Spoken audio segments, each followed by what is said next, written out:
Hello, everybody. Can you hear me?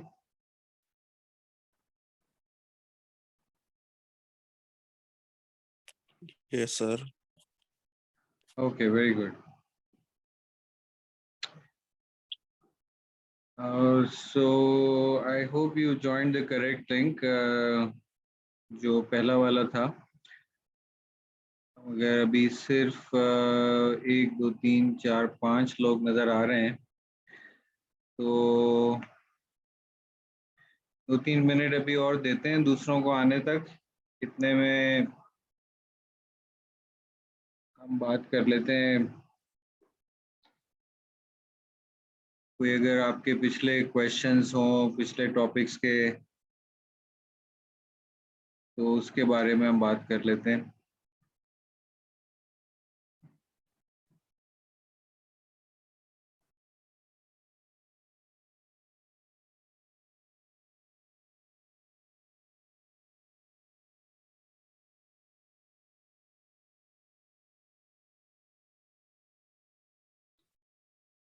ये सबको आवाज आ रही है? हमाद ने तो कह दिया यस। नेहा, रिदा, सफिया, सरफराज साहब, सबको आवाज आ रही है?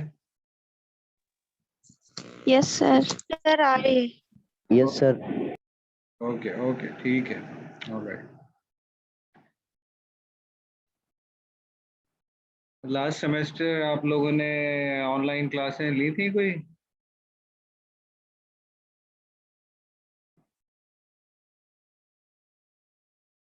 अच्छा ठीक है, तो आप ऑलरेडी फेमिलियर हैं। लास्ट सेमेस्टर मेरा ख्याल है मैंने जो क्लासें ली थी हमसे विजिटिंग फैकल्टी से जो कहा गया था वो तो स्ट्रीम यार्ड पे से हम रिकॉर्ड करके और फिर यूट्यूब पे वो डल जाती थी। लाइव सेशन नहीं हुए थे last time. I don't know कि आपके लाइव सेशन हुए थे या नहीं हुए थे, रिकॉर्डेड थे या लाइव थे?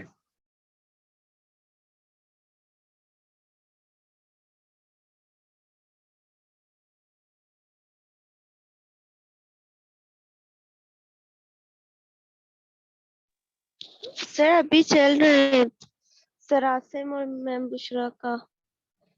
नहीं अभी नहीं, पिछले सेमेस्टर की बात कर रहा हूँ। आप लोगों का पिछले सेमेस्टर एक्सपीरियंस रह चुका है लाइव सेशंस का?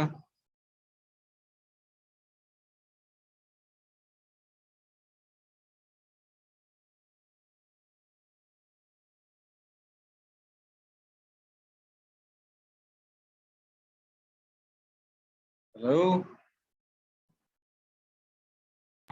नो सर, यूट्यूब पे वीडियो अपलोड होती थी सर। यूट्यूब पे होती थी ना? हाँ सही है।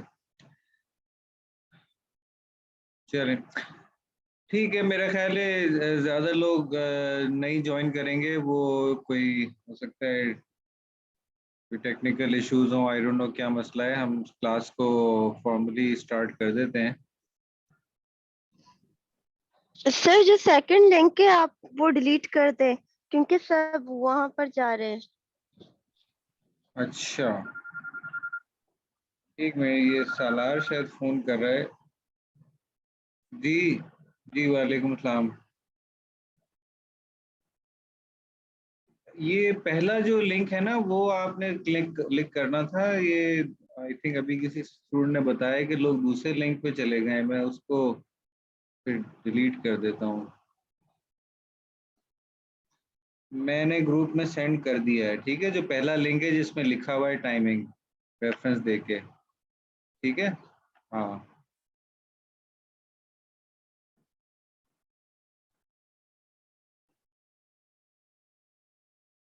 वो लिंक ही नहीं डिलीट हो रहा।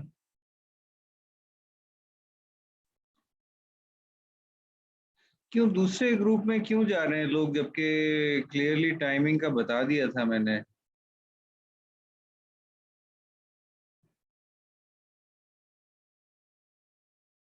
आई डोंट गेट इट।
सालार अब आपने ज्वाइन कर दिया?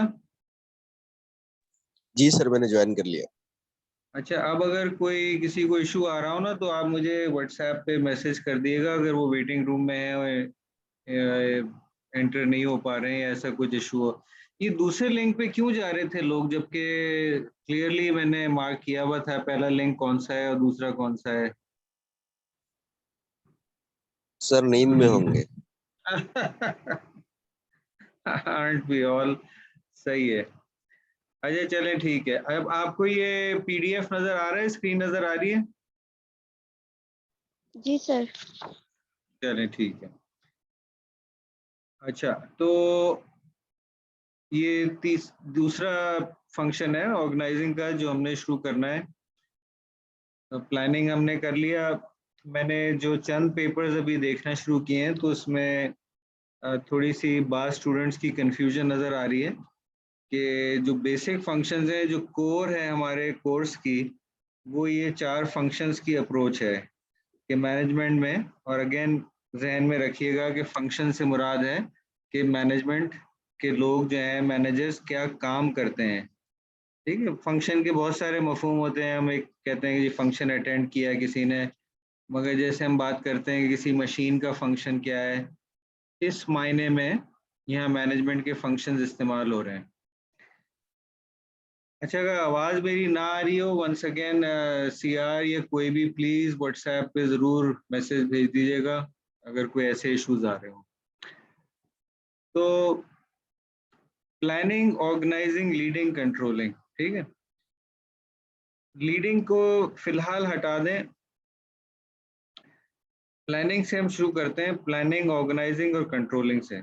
तो बिल्कुल सिंपल टर्म्स में जो है ना, आपको ये चारों फंक्शंस का पता होना चाहिए। एग्जाम के पेपर जो मैं कुछ आप लोगों के देख रहा था, उसमें थोड़ी कंफ्यूजन जो लगी कि जी प्लानिंग में क्या करते हैं, उसने लिखा हुआ है प्लानिंग में प्लानिंग करते हैं। अब मुमकिन है ऐसे स्टूडेंट्स ने पढ़ा ना हो या वो कंफ्यूज हो गए हों। प्लानिंग में जो मैनेजर्स काम करते हैं वो 2 काम करते हैं। क्या 2 काम करते हैं, कोई बताना चाहेगा? What to plan and how to plan. हाँ, देखें, डेफिनेशन में कोशिश ये करनी चाहिए कि वही लफ्ज रिपीट ना हो जो कि हम जिसको हम डिफाइन कर रहे हैं। तो प्लानिंग के लफ्ज में अगर हम प्लान ले आएंगे तो वो सर्कुलर डेफिनेशन हो जाएगी कि हम पूछें जी प्लानिंग क्या है, प्लानिंग ये है जनाब कि प्लान करना। तो ये तो फिर डेफिनेशन गोल हो गई कि वही टर्म इस्तेमाल हो रही है। तो व्हाट टू प्लान के बजाय अगर हम इसको कर देंगे व्हाट टू डू, ठीक है, बिल्कुल आसान अल्फाज में, नहीं इससे ज़्यादा आसान शायद अंग्रेजी में नहीं हो सकता। व्हाट टू डू, ये उर्दू में जैसे आपको बताया था क्या करना है, और दूसरा क्या हो जाएगा फिर, what to do and how कैसे टू, करना है? कैसे करना है। बिल्कुल सही, बिल्कुल सिंपल टर्म्स में जो है ना, इसको जहन में रखें। नहीं, कॉन्सेप्ट बहुत सारे हैं मगर अगर ये भी क्लियर नहीं हुए तो इसका मतलब है वो फिर कोर्स जो है वो आपके सर पे से बिल्कुल गुजर गया या मैं अपने पढ़ाने में नाकाम हो गया। सबसे पहले इन 4 फंक्शंस की समझ बिल्कुल आसान अल्फाज में होने चाहिए कि भाई प्लान जब हम करते हैं तो क्या करते हैं, हम ये डिटरमिन करते हैं, तयन करते हैं कि क्या करना है और कैसे करना है, what to do and how to do. ठीक है, अब आते हैं जी ऑर्गेनाइजिंग फंक्शन पे कि ऑर्गेनाइजिंग में क्या करना है। अब ये तो हमने सोच लिया प्लानिंग के जो काम हमने किया कि क्या करना है और कैसे करना है। अब ऑर्गेनाइजिंग में सिंपल टर्म्स में आप देखें कि ऑर्गेनाइजिंग में आप ये डिटरमिन करते हैं कि सिंपल टर्म्स में बता रहा हूं मैं कि किसने क्या काम करना है। ठीक है, आपने, हम एक टर्म अभी पढ़ेंगे इस चैप्टर में कि ऑर्गेनाइजेशनल स्ट्रक्चर। ये अगर मैं आपको दिखाऊं, जैसे शायद आपने इस जैसे डायग्राम देखे हो, देखें? No sir.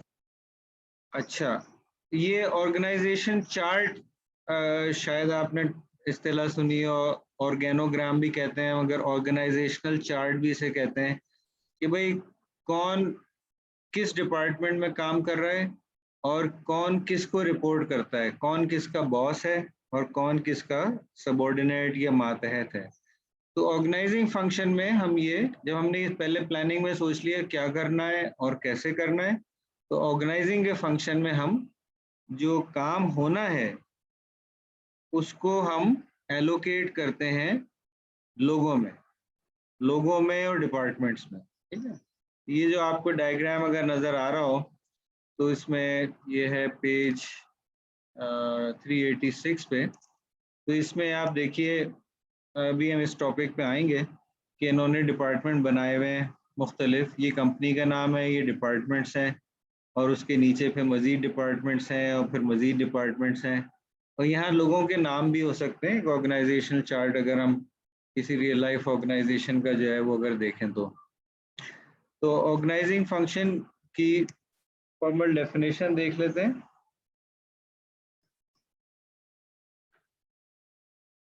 आप लोग ज़्यादातर लोग मोबाइल पे ये क्लास ले रहे हैं या लैपटॉप वगैरह का एक्सेस है या पीसी, किस चीज़ पे ले रहे हैं? मैं इसलिए सर पूछ रहा मोबाइल हूँ। पे। अच्छा, मोबाइल पे। सर ठीक है, मोबाइल। चलें। वो मोबाइल पे फिर पिक्चर इतनी शायद बड़ी नज़र ना आए तो मैं पेज रेफरेंस भी देता जाऊंगा। पेज 384 है ये, 384, ठीक है। इस पे आप जो है वो देख लीजिएगा। 384 पे ये डेफिनेशन दी हुई है, मैं जितना बड़ा हो सकता है करके दिखा रहा हूँ कि ऑर्गेनाइजिंग फंक्शन में क्या कर रहे हैं। मैनेजमेंट फंक्शन यानी मैनेजमेंट का वो काम that involves arranging and structuring work क्या चीज़ है, काम जो हमने करना है, जो हमने प्लानिंग के फंक्शन में पहले सोच लिया कि क्या करना है, ठीक है। अब उसको हम तरतीब दे रहे हैं, अरेंज करते हैं। हम कहते हैं भाई चेयर्स अरेंज करें, किसी भी चीज़ का अरेंजमेंट करें, इंतज़ाम हम करते हैं उसका, ठीक है। उसका स्ट्रक्चर करने का मतलब होता है उसको एक शक्ल देते हैं, उसका एक ढांचा बनाते हैं। तो ये ऑर्गेनाइजेशनल चार्ट हम बनाएंगे, किसने किस डिपार्टमेंट में क्या काम करना है, कौन किसे रिपोर्ट करेगा, कौन किसका बॉस होगा, कौन किसका सबॉर्डिनेट होगा, कोलीग्स आपस में कौन होंगे और ये वो। तो हम काम को अरेंज और स्ट्रक्चर कर रहे हैं। और ये आप देखें, मकसद वही का वही है जो कि मैनेजमेंट का मकसद है। क्या है मैनेजमेंट का मकसद?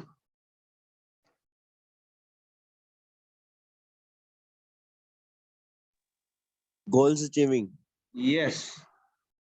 तो मैं प्लानिंग से भी पहले आपको मैंने बड़ा एम्फेसाइज किया है क्लास में कि अगर हम डिफाइन करेंगे ना कि जी मैनेजमेंट क्या है, कोई कहेगा जी मैनेजमेंट वो है प्लानिंग, ऑर्गेनाइजिंग, लीडिंग, कंट्रोलिंग। तो प्लानिंग, ऑर्गेनाइजिंग, लीडिंग, कंट्रोलिंग तो मैनेजमेंट के काम है, ठीक है। वो काम हम क्यों कर रहे हैं? ताकि जो सबसे बड़ा काम है कि जो ऑर्गेनाइजेशन का के गोल्स हैं वो अचीव हो सके।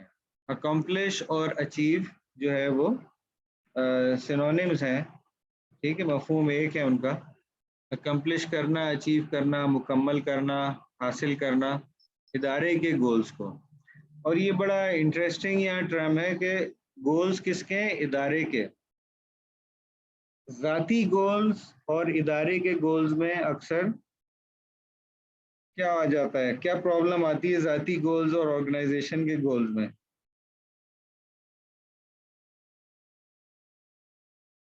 बताइए।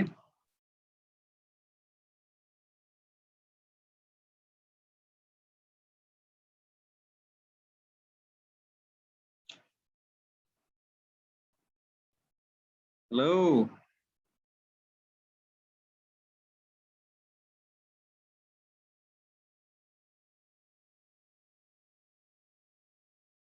हेलो। सर ऑर्गेनाइजेशन के गोल्स हम मतलब एक टीम में कर सकते हैं और जाती गोल्स हम अकेले भी कर सकते हैं। ज़ाती गोल्स में भी बाज़ दफ़ा हमें दूसरे लोगों की कोऑपरेशन चाहिए होती है। मिसाल के तौर पे आम फैम मिसाल में दूंगा, आपको कोई लाइफ का पार्टनर चाहिए तो दूसरे शख्स चाहिए ना आपको, ठीक है ना। जीवन साथी आपको कोई चाहिए तो आपको यू नीड समबडी एल्स। आपको कोई सामान उठाना है, शिफ्टिंग करनी है, तो आपको घर वाला कोई नहीं तो कोई आपको ट्रक वाला, कोई लोडर अनलोडर चाहिए होगा। तो बाज़ ज़ाती कामों में भी हम अपने बैंक अकाउंट मैनेज करना है तो उसमें हमें बैंकिंग स्टाफ भी चाहिए। तो हो सकता है कुछ छोटे मोटे ज़ाती काम जो है वो हम खुद से कर लें, और ऑर्गेनाइजेशन में हम आमतौर पे एक शख्स की भी ऑर्गेनाइजेशन होती है, सोल प्रोप्राइटर जिसे कहते हैं, छोटे मोटे दुकानदार होते हैं। तो मगर आम तौर पे आप सही कह रहे हैं कि ऑर्गेनाइजेशन में हम देखेंगे कि टीम वर्क से काम हो रहा होता है। मगर मैं ये पूछ रहा हूँ कि ऑर्गेनाइजेशनल के जो गोल्स हैं और ज़ात के जो गोल्स हैं, उसमें अक्सर हम क्या देखते हैं, क्या इशू आ जाता है पर्सनल गोल्स और ऑर्गेनाइजेशनल गोल्स में? इशू का मतलब है मसला क्या आ जाता है?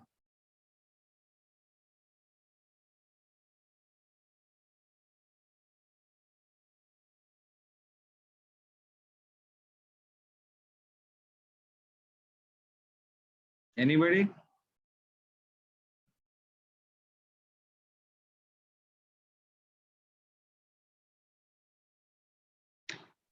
देखिए, ज़ाती गोल्स और ऑर्गेनाइजेशनल गोल्स में अक्सर एक तज़ाद या कॉन्फ्लिक्ट आ जाता है कि हम इदारे के गोल्स को अचीव करें या हम अपने ज़ात के गोल्स को अचीव करें। ठीक है, इदारा आपको क्या दे रहा है?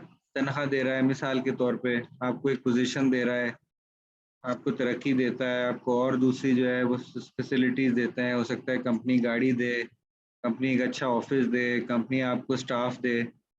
मगर अक्सर देखा गया है, ख़ासतौर पे अगर हम पाकिस्तान में सरकारी इदारों की बात करें, सारे सरकारी इदारे नहीं मगर काफ़ी सरकारी इदारों की, तो हम देखते हैं अखबारों में भी आता है, टीवी पे भी ये डिस्कस होता है कि जो वहाँ मैनेजर थे, चाहे वो इदारे के सरबराह हों या छोटे पैमाने पे कोई क्लर्क हो, वो अपने ज़ाती गोल्स तो पूरे करते रहे, मगर ऑर्गेनाइजेशनल गोल जो है वो नहीं अचीव कर रहे थे। यानी कॉन्फ्लिक्ट आ गया, तज़ाद आ गया। मिसाल के तौर पे एक आम फहम मिसाल ले लेते हैं, एक ट्रैफिक कांस्टेबल है, वो एक ट्रैफिक पुलिस के डिपार्टमेंट का मुलाजिम है, तो वो उसका काम है ट्रैफिक को कंट्रोल करना, ये उसको इदारे ने जिम्मेदारी दी है। ठीक है, कोई रेड लाइट को ना तोड़े, कोई अगर और कोई वायलेशन कर रहा है ड्राइविंग की तो उसको जो है वो रोके पकड़ें, चालान करें, ताकि ट्रैफिक एक्सीडेंट जो है कम हो सकें। मगर अगर वो ट्रैफिक पुलिस का शख्स जो है वो किसी को रोक के और उससे ब्राइब लेके, रिश्वत लेके छोड़ देता है, तो ये इदारे के गोल्स पूरे हुए या ज़ात के गोल्स पूरे हुए फिर? पर्सनल गोल पूरे हुए सर। बिल्कुल। और यही हम टॉप मोस्ट लेवल पे देखते हैं, जो अक्सर टॉक शोज वगैरह में कॉन्फ्लिक्ट आता है। वो लोग कहते हैं कि साहब इन्होंने अपने तो फ़ायदे कर लिए, इनकी तनख्वाह इन्होंने इतनी ले ली, इन्होंने अपने रिश्तेदारों को तो भर्ती कर लिया, इन्होंने अपने बैंक अकाउंट तो भर लिए, मगर इदारे का क्या बना? इदारा जो है वो उसके जो गोल्स थे वो अचीव नहीं हुए। मुझे नाम लेने की ज़रूरत नहीं है, आप ये सारे किस्से सुनते रहते हैं कि साहब इन्होंने ये किया, उन्होंने वो किया, रोज़मर्रा का हमारा ये है। तो ऑर्गेनाइजिंग, ये हम बात कर रहे हैं क्योंकि मैनेजमेंट ऑफ ऑर्गेनाइजेशंस की, तो यहाँ इसीलिए ऑर्गेनाइजेशन के गोल्स की बात की भी है कि ऑर्गेनाइजेशन के गोल्स और पर्सनल गोल्स में तज़ाद या कॉन्फ्लिक्ट आ सकता है, ज़रूरी नहीं कि आए। अब लेट्स से आपके पर्सनल गोल्स हैं, हमने शुरू के सेशन में बात की थी कि भाई आप पैसा बनाना चाहते हैं, तो ठीक है, कंपनी आपको जो है तनख्वाह दे रही है और आपको तरक्की भी दे रही है, इंक्रीमेंट देती जाएगी, और अगर अच्छी कंपनी है और आप मेहनत कर रहे हैं तो आपका जो ज़ाती गोल है पैसे बनाने का और एक अच्छी ज़िंदगी गुजारने का, वो कंपनी के ज़रिए पूरा हो रहा है।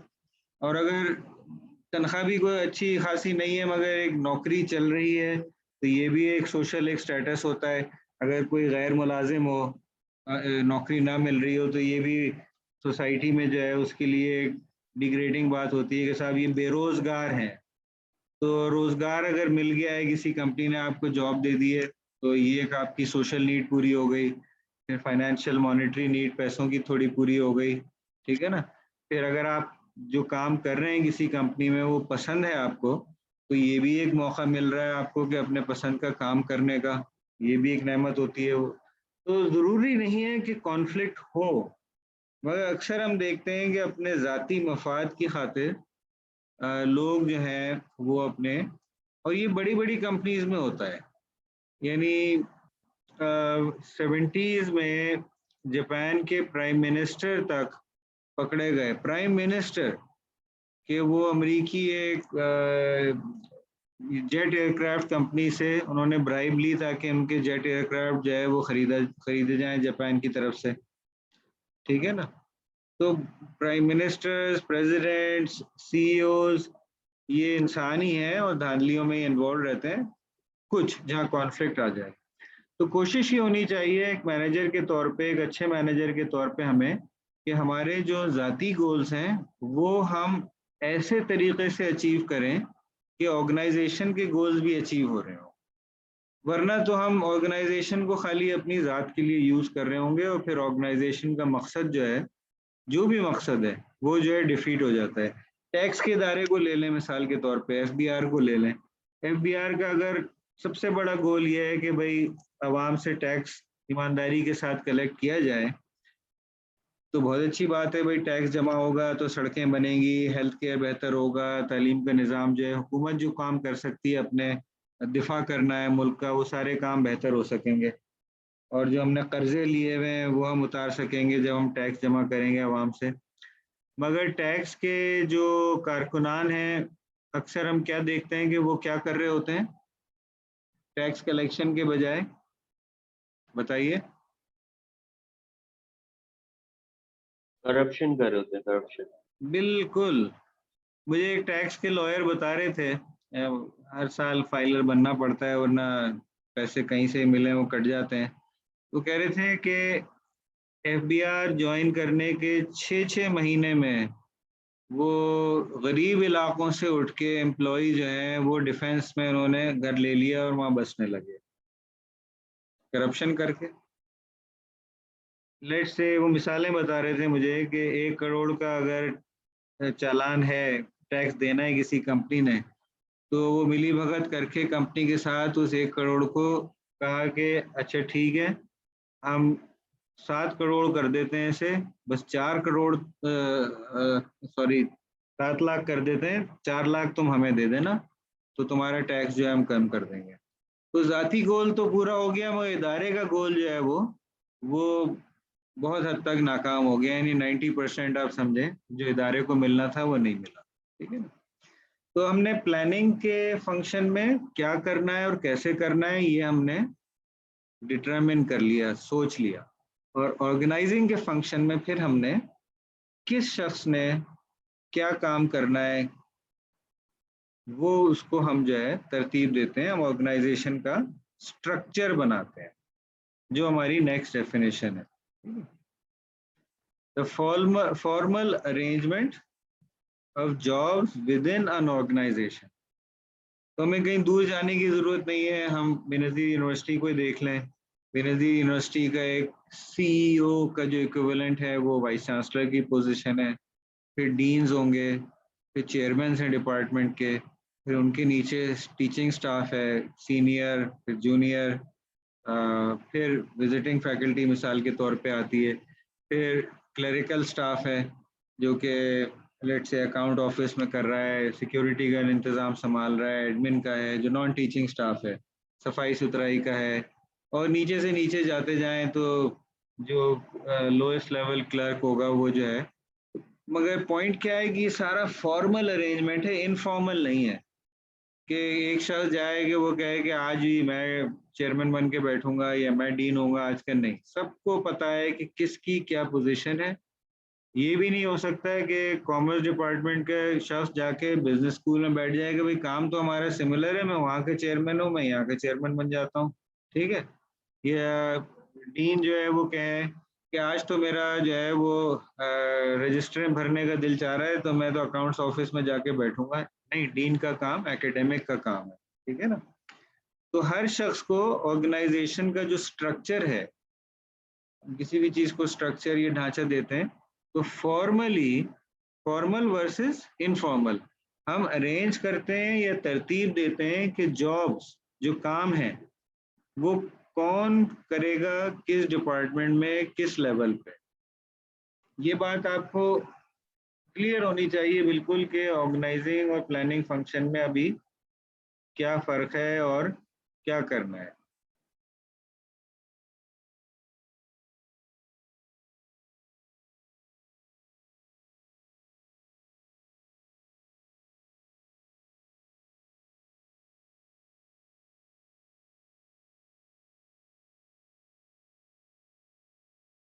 यहाँ तक बात समझ में आ गई? जी सर। अब असल तो एग्जाम में पता चलता है, अभी जी सर लोग कह देते हैं और फिर जो है वो पता चलता है कि नहीं समझ में आया। जो क्लास में पार्टिसिपेट नहीं कर रहे होते या तवज्जो नहीं दे रहे होते या क्वेश्चन नहीं कर रहे होते, वो फिर वहाँ एग्जाम में जो है वो एक्सपोज हो जाते हैं। अच्छा जी, ऑर्गेनाइजेशनल चार्ट जो है वो जैसे अभी आपको कुछ जो है दिखाया था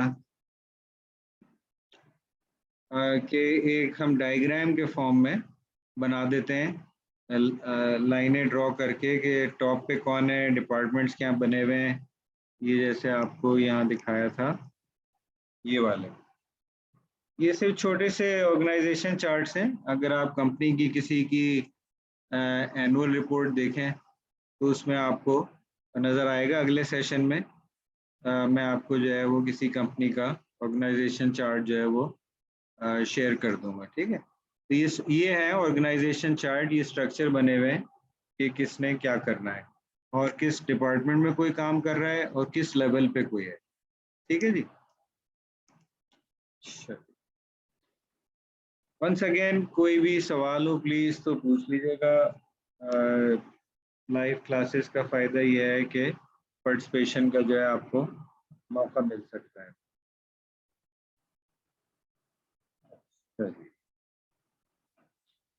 ये इसी पेज पे 384 पे एग्जिबिट 11-1 में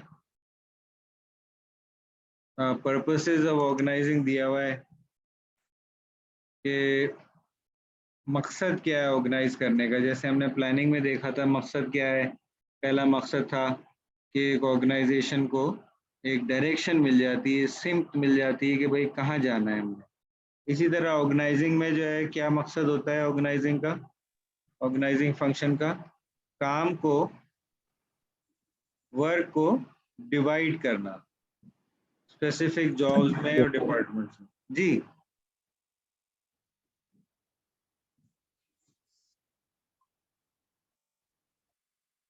कोई सवाल था किसी का?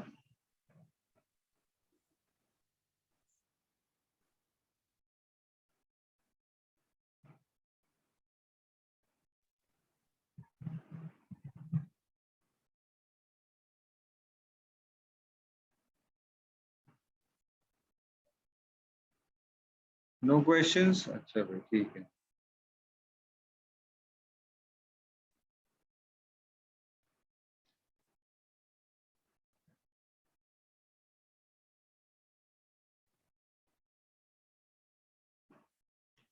अच्छा जी, तो काम को डिवाइड करना है। मिसाल के तौर पे हमने बात की थी कि ऑर्गेनाइजिंग में, ऑर्गेनाइजेशन में अगर बिजनेस ऑर्गेनाइजेशन की बात कर रहे हैं तो उसमें नंबर 1 गोल क्या होता है?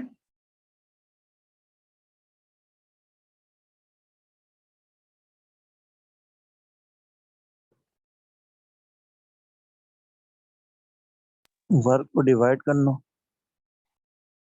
नहीं, बिजनेस ऑर्गेनाइजेशन में नंबर 1 गोल क्या होता है? अभी हम फंक्शंस की बात नहीं कर रहे हैं, हम गोल की बात कर रहे हैं। प्रॉफिट अचीव करना। Yes yes yes. तो अगर हमारा गोल है प्रॉफिट अचीव करना, अब सवाल ये होता है कि कैसे अचीव करना है। कोई चीज़ बेच के हम अचीव करेंगे, कोई प्रोडक्ट या सर्विस।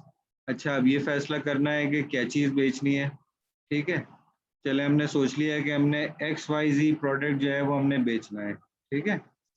तो अब दूसरा सवाल ये है कि भाई कहाँ बेचेंगे, कौन बेचेगा। Let's say national sales manager कौन होगा। अच्छा जी, टेरिटरी का जो है कौन होगा, चारों सूबों में कौन कौन रीजनल सेल्स मैनेजर होगा।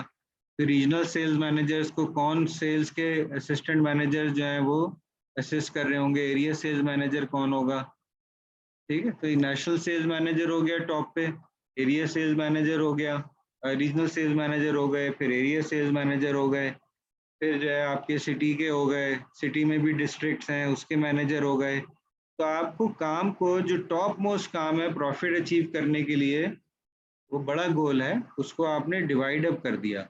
लेट से आपने कहा भाई पंजाब के सूबे में हमने 60% सेल करनी है, सिंध में हमने जो है वो 30% करनी है, और बलूचिस्तान में हमने जो है वो 2% करनी है, बकिया 8% है, जितना भी वो हमने खैबर पख्तूनख्वा में करनी है।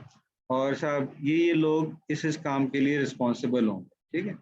अब उसमें लेट से आपके सेल्समैनों को, अब आपने ट्रांसपोर्ट भी प्रोवाइड करनी है, तो जनाब एक ट्रांसपोर्ट का इंचार्ज होगा, वो देखेगा कि गाड़ियों की लीजिंग हम करेंगे बैंकों से, रिपेयर एंड मेंटेनेंस होगी, ट्रैवल के एक्सपेंसेस होंगे, होटल में बुकिंग्स होंगी हमारे सेल्स मैनेजर्स की, वो सारी चीज़ें जो हैं वो कोई ना कोई तो करेगा।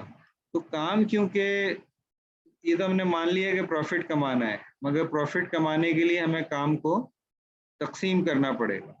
एक और कोई गोल ले लें, जैसे कस्टमर सेटिस्फैक्शन है, कि भाई कस्टमर को हमने मुतमईन करना है, तो अब किसी ने तो करना है ना। तो वो कस्टमर सर्विस रिप्रेजेंटेटिव कोई होगा, हेल्पलाइन में कोई होगा, कोई जो है वो फ्रंट डेस्क पे बैठा होगा, कोई बैक ऑफिस में होगा, कोई कॉल रिसीव कर रहा होगा, कोई इन ऑफिस जो है कोई आ जाए कस्टमर, उसको जो है वो डील कर रहा होगा, कस्टमर रिलेशनशिप मैनेजर जैसे बैंक्स में होते हैं। तो काम को हमें ऑर्गेनाइजिंग फंक्शन में मकसद एक होता है कि काम को डिवाइड करना, ताकि काम आसानी से हो जाए, सबको एलोकेट कर दिया। टास्क और रिस्पॉन्सिबिलिटीज, दो चीज़ें हम देखेंगे ऑर्गेनाइजिंग फंक्शन में। जिम्मेदारी दी जाती है हर जो है मैनेजर को कि भाई ये आपका काम है, चाहे वो काम जो है छोटे से छोटे लेवल का हो, क्लरिकल, या वो काम बड़े लेवल का हो, सीईओ का, प्रेसिडेंट का, कि भाई पूरे इदारे को जो है आपने देखना है, ठीक है ना। समझ आ रही है बात यहाँ तक? Yes sir. चलें ठीक है, यस सर। ठीक है। अच्छा, तीसरा काम क्या है, या मकसद क्या है ऑर्गेनाइजिंग फंक्शन के अंदर रहते हुए, कि जो अब आपने डिवाइड तो कर दिया सारे जगह के कामों को, मगर इनको फिर आपस में कोऑर्डिनेट भी करना है। अब एक हम ले लें कि लेट से एक गाड़ियों की फैक्ट्री है, ठीक है। तो अब जादू से तो गाड़ी बन नहीं रही, पार्ट्स आ रहे हैं मुख्तलिफ, लेट से इंजन आप किसी और से ख़रीद रहे हैं, उसके बॉडी के पैनल्स आ रहे हैं, शैसी जो फाउंडेशन होता है गाड़ी का वो आ रहा है, वायरिंग आ रही है, लाइटिंग सिस्टम आ रहे हैं, तो सारी चीज़ें जुड़ के जो है बनेगी। तो किसी को आपने टास्क लगा दिया कि उसने वेल्डिंग करनी है, किसी को आपने टास्क लगा दिया भाई तुमने जो शैसी होती है, जो फाउंडेशन होती है गाड़ी की, तो वो आपने जो है वो उसको वेल्ड करना है, उसमें पहिए लगाने हैं, फिर किसी ने उसका जो ऊपर का फ्रेम है वो लगाना है, फिर और लोग होंगे जो दरवाजे फिट करेंगे, फिर कुछ लोग होते हैं जो कि इलेक्ट्रिकल वायरिंग उसमें जो है लगाएंगे। आपने शायद स्कूल में फैक्ट्रियाँ विजिट करी हो मुख्तलिफ किस्म की, तो आपने देखा होगा कि काम मुख्तलिफ लोग मुख्तलिफ काम कर रहे हैं, मगर उन कामों को कोऑर्डिनेट करे बगैर, ठीक है, फिर मामला बिगड़ जाएगा, ठीक है। तो एक सीक्वेंस होगा, एक तरतीब होगी जिसमें काम होगा, ठीक है।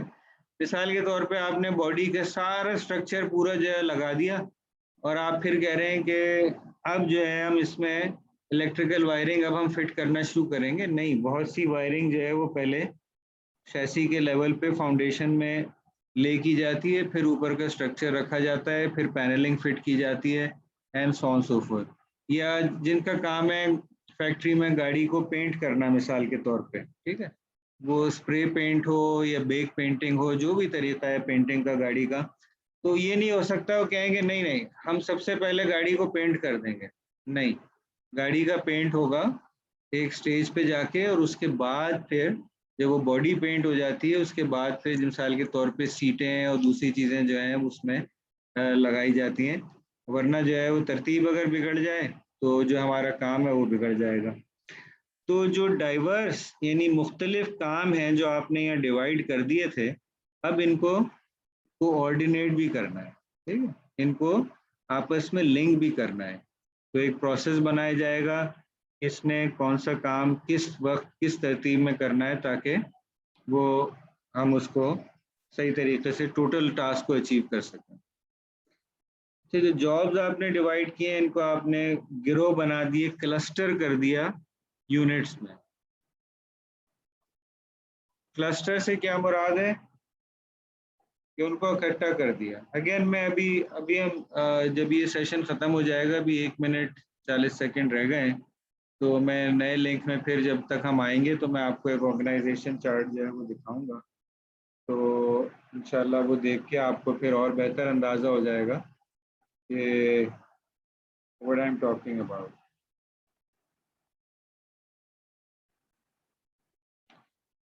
अच्छा, establishes relationship among employees, individual, groups and departments के आपस में डिपार्टमेंट्स क्या कोऑर्डिनेट करेंगे। अगेन कौन किसे रिपोर्ट करेगा, कौन किसका बॉस होगा, कौन किसका सबऑर्डिनेट होगा, आपस में कुलीग्स कौन होंगे। तो अगले सेशन में हम बात करेंगे ये वाली के डिपार्टमेंट जो हैं वो बनाए किस बुनियाद पे जाते हैं। अच्छा जी, फॉर्मल लाइंस ऑफ अथॉरिटी, इसकी मैं जिक्र कर चुका हूँ। एक शायद आपने टर्म सुनी हो, खासतौर पर गवर्नमेंट इदारों में इस्तेमाल की जाती है जी, प्रॉपर चैनल, कि जी थ्रू प्रॉपर चैनल आएगा ये मामला तो बात होगी।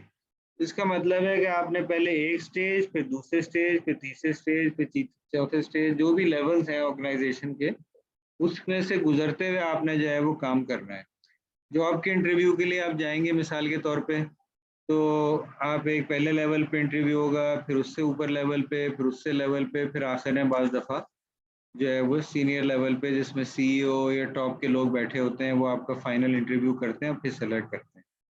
तो फॉर्मल लाइंस ऑफ अथॉरिटी जो है वो डिटरमिन की जाती है।